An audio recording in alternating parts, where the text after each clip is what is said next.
दंगा किसी भी राष्ट्र के लिए, विशेष करके किसी भी जाति के लिए लाभदायक नहीं होता है। दंगा समाज को हमेशा बांटने का काम किया है, बल्कि राष्ट्र की कमज़ोरी भी होती है। अगर हम चाहते हैं कि भारत हमारा अग्रसर विकास की ओर लगातार चलता रहे, तो हमें ऐसी घटनाओं पे लगाम लगाना होगा। ये बातें आज ऑल इंडिया मुस्लिम मजलिस मुशावरत के अध्यक्ष फ़िरोज़ अहमद ने केंद्रीय कार्यालय में मीडिया को संबोधित करते हुए बताई। उन्होंने बहुत गहरे रंजो-गम का इजहार किया कि ये देश के लिए अच्छी शगुन नहीं है कि अगर दंगा और नूह जैसे घटनाएं जो होती हैं, वो न सिर्फ भारत में बल्कि भारत से बाहर भी इंडिया की छवि को कहीं ना कहीं धूमिल करती हैं। सरकार को चाहिए कि भविष्य में ऐसी घटना दोबारा ना हो। इस पर सख्ती से उन लोगों पर कार्रवाई करनी चाहिए जो इस दंगे के असल मास्टरमाइंड हैं।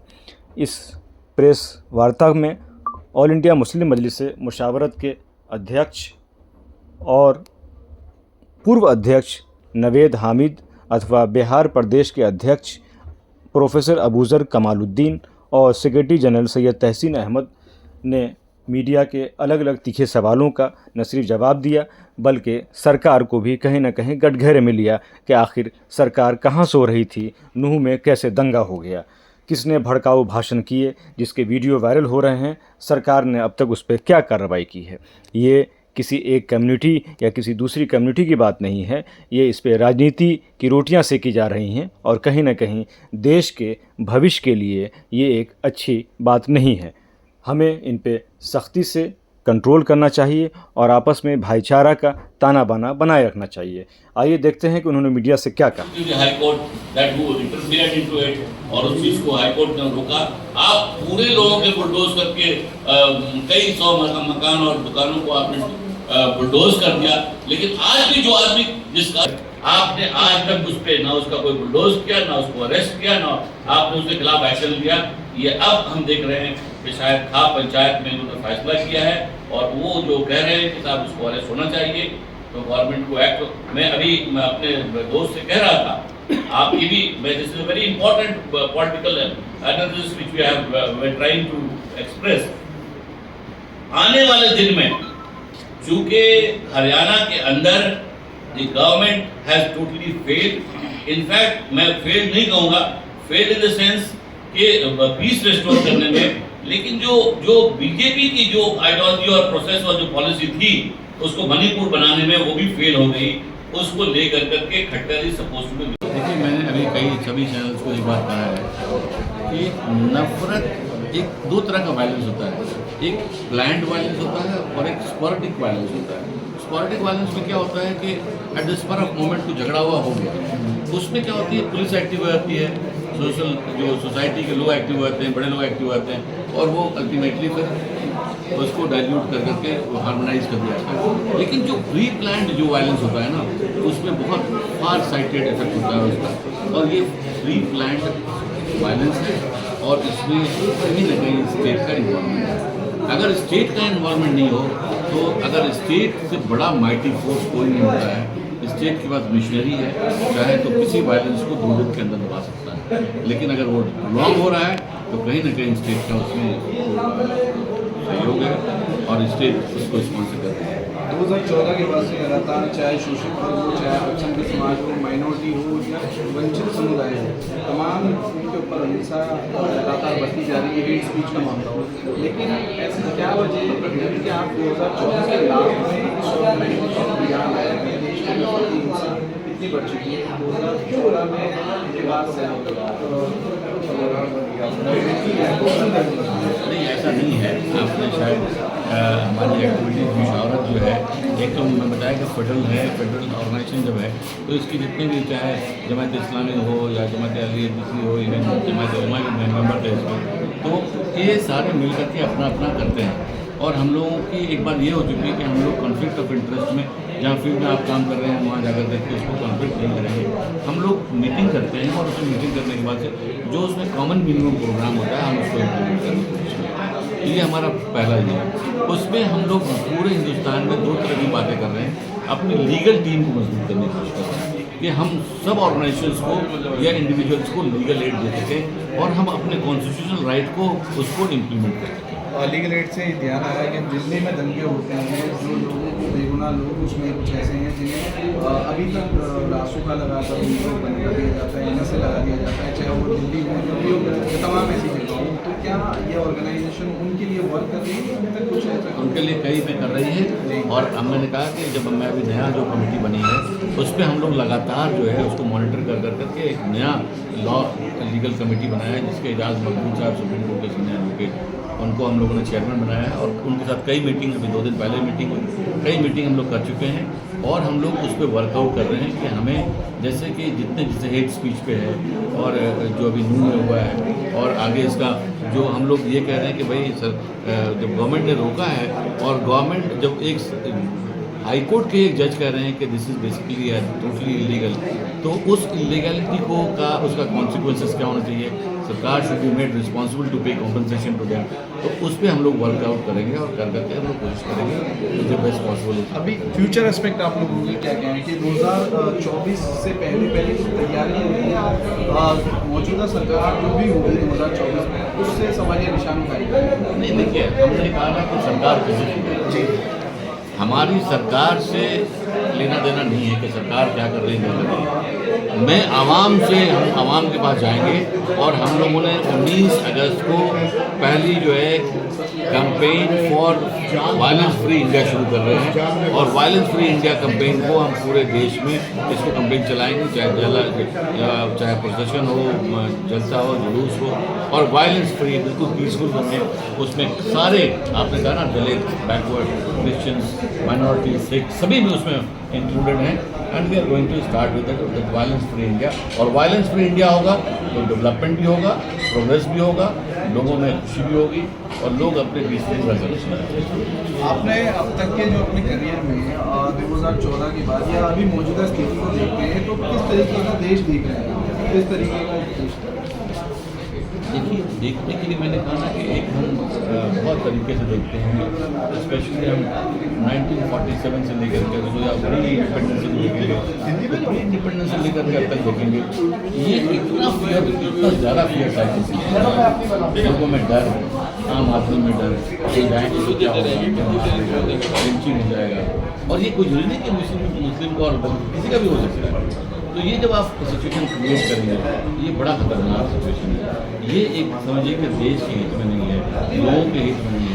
ये अल्टीमेटली जो है ना, और ये हिंदू मुसलमान का झगड़ा ही नहीं है, ये टोटली झगड़ा है पावर में रहने का।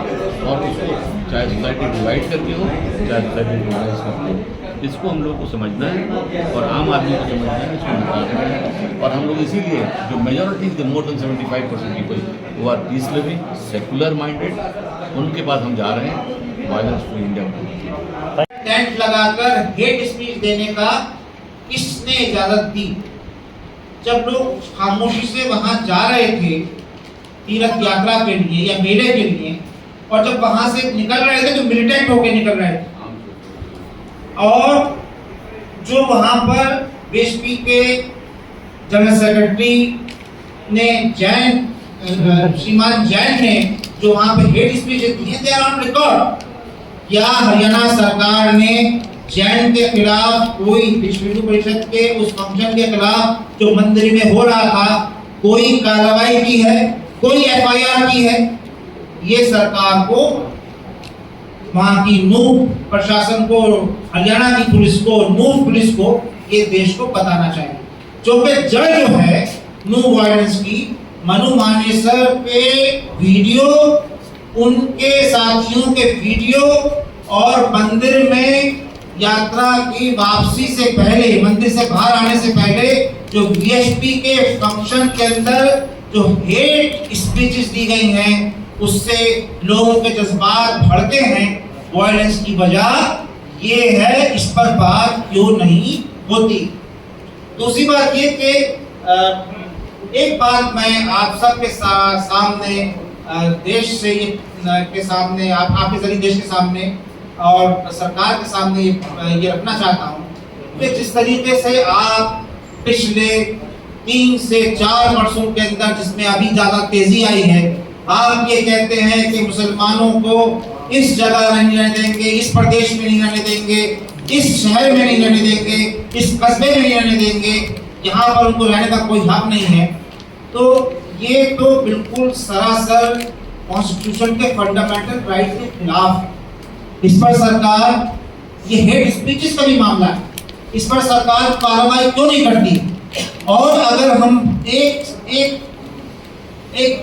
सेकंड के लिए मान भी लें कि मुसलमानों को वहां से निकल जाना चाहिए, तो सरकार को ये समझना चाहिए कि इससे भारत की बदनामी हो रही है और आइंदा भी बदनामी होगी इस तरह के स्टेटमेंट से, क्योंकि ये भारत के दस्तूर के, यहाँ के कॉन्स्टिट्यूशन के खिलाफ बात हो रही है। अगर आप भारत की बदनामी को बचाना चाहते हैं, आप बहुत सारे कानूनों में तब्दीली कर रहे हैं, आप हिम्मत कीजिए, आप कहिए पॉलिटिकल गोल्स को सेट करने के लिए नहीं, आप हिम्मत कीजिए, कहिए कि लीगली कहिए, कॉन्स्टिट्यूशन में बदलाव कर दीजिए अगर हिम्मत है कि इन जगहों पे मुसलमान नहीं रहेंगे। ये जो पूरा नैरेटिव है, माफ कीजिएगा, ये एक मुल्क के अंदर एक दूसरा हेटेरोनाइजेशन और पार्टीशन का नैरेटिव 47 से पहले भी 30s में 20s में हमें मालूम है जिन्ना से पहले किसने टू नेशन थ्योरी की को एडवोकेट किया था और किसने इसको आगे बढ़ाया। हम उस पर चर्चा नहीं, वो हिस्ट्री का पार्ट, लेकिन आप उस पार्ट को अगर हम देखें तो इससे जो हालात हो रहे हैं, इससे जोड़ने की जरूरत है कि देश के अंदर लोगों में जो विभाजन की कोशिश की जा रही है, ये बहुत खतरनाक है, ये बहुत खतरनाक है, ये भौगोलिक पार्टीशन से ज्यादा खतरनाक है। ये जो पूरी ये जो ज्योग्राफिकल पार्टीशन से ज्यादा खतरनाक है, ये कुछ स्टेटमेंट की जा रहे हैं। तो आप हमें बता दीजिए, अगर आप यही चाहते हैं, प्रधानमंत्री सोचते हैं कि प्रधानमंत्री सबका साथ सबका विकास पर अभी भी कायम है, होम मिनिस्टर उनके मातहत है वो भी कायम है, लेकिन ये नहीं हो सकता कि नारा कुछ हो और चुनाव जीतने के लिए आप कुछ और अपने वर्करों को से नारे लगवाएं। इंटरनेशनल इवेंट्स के लिए कोई और नारा दे और चुनाव जीतने के लिए कोई और नारा दे। ये डबल स्टैंडर्ड बात जो है वो नहीं हो सकती है। हिस्ट्री देख रही है, आप हिस्ट्री को कितना ही बदलिए, लेकिन आइंदा लोग आने वाले भी तो हिस्ट्री लिखेंगे ना, वो भी तो लिखेंगे ना हिस्ट्री। इसलिए देश को जो ये इमोशनली विभाजित करने की कोशिश हो रही है संकीर्ण राजनीति के तरीके से, संकीर्ण राजनीति को अपनाकर, उसको हमें रोकना चाहिए। और इसी को देखते हुए आखिरी बात मैं कह के मैंने कहा था कि दोस्त यहाँ पर क्यों है मुशावरत की फंक्शन में, मुशावरत की प्रेस कॉन्फ्रेंस में, उस पर कुछ बात मैं करूँगा। जो पूरे मुल्क के अंदर वायलेंस का एक पूरा एक कैंपेन चल रहा है, एक कैंपेन के जरिए वायलेंस को बढ़ाने की कोशिश हो रही है, उस वायलेंस फ्री सोसाइटी को बनाने के लिए, समाज को दंगा फ्री बनाने के लिए जरूरी है कि भारत की सिविल सोसाइटी साथ मिलके उसके लिए काम करे। तो मुशावरत ने तय किया है कि देश की 7 ऑर्गेनाइजेशन के साथ मिलकर, जिसमें दलित ऑर्गेनाइजेशन भी हैं, जिसमें ओबीसी ऑर्गेनाइजेशन भी हैं, जिसमें क्रिश्चियन ऑर्गेनाइजेशन भी हैं, जिसमें मुस्लिम ऑर्गेनाइजेशन भी हैं, उनके साथ मिलकर एक campaign for violence free India का प्रचार किया जाए और उसका एक लॉन्चिंग फंक्शन 19 तारीख को 19 अगस्त को कॉन्स्टिट्यूशन क्लब में रखा गया। हमारा मानना ये है 3 बजे शाम को deputy speaker hall constitution club NS के अंदर रखा गया 326। तो उसमें लॉन्चिंग फंक्शन होगा और उसका पूरा मुशावरत का अपना एक पूरा प्रयास रहेगा कि मुल्क में वायलेंस फ्री एटमॉस्फेयर कैसे कायम हो, उस पर अगले 1 साल के लिए हम जो है वो काम करें। 1 साल का हम लोगों ने प्रोग्राम बनाया।